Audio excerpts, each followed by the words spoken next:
First tool I want to go over today is a battery-operated heat iron.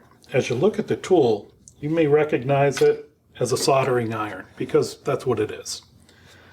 Batteries are stored in here. Has an on-off switch. We're going to use it in the on position. We're going to hold this tool kind of like a pencil. And there's a black power button here. When that black power button is depressed, this little light goes on and heat is going to that tip. That tip's getting hot and it'll burn your skin hot in about 5 seconds. When we're done with it, we're gonna make sure we wipe the tip off, make sure it's clean, and then when we put the protective cap on, that has the nice feature of flicking the switch to the off position. So when this is stored, it can't be heating.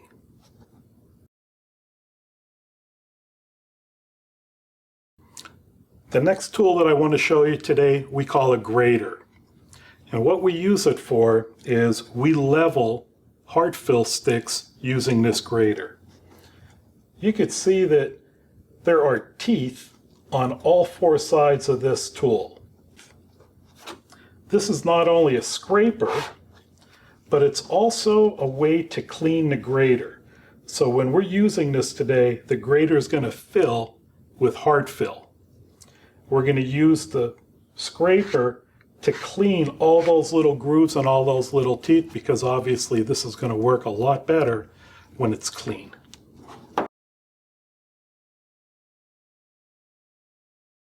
The next product I want to show you is a simple touch-up marker. Now I call it a simple touch-up marker because so many people have used this marker, but I'm guessing no one has gone over the detail of a marker the way I'm going to do it right now. So the marker is made up of a body, a valve, a marker tip, and a cap.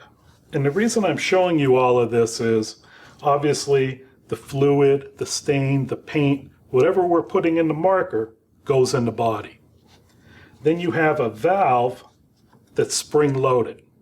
When the tip's depressed, the valve opens and that starts the flow of fluid. The cap is pretty simple. You put the cap on, the tip doesn't dry out, and that's pretty important. So we'll normally put the fluid in the marker body. That valve gets put onto the marker body really tight that it doesn't come off, and we're ready to use the marker. Anytime you use a marker like this, and I'm going to call it a valve marker, it's important that you shake it. So when you start shaking it, you'll hear a little ball inside of it. After you hear that ball shaking, shake it for a good minute.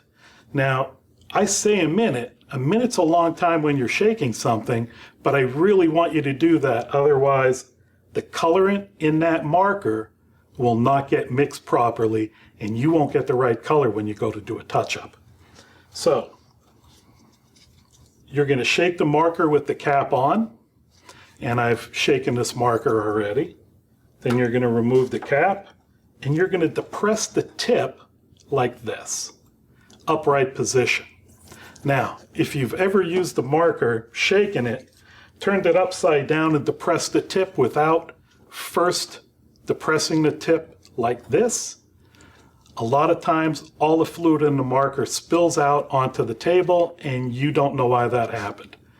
When you shake the marker, it creates a little bit of pressure. When you press the tip in the upright position, that releases the pressure. So please make sure to do that. We call it burping the marker.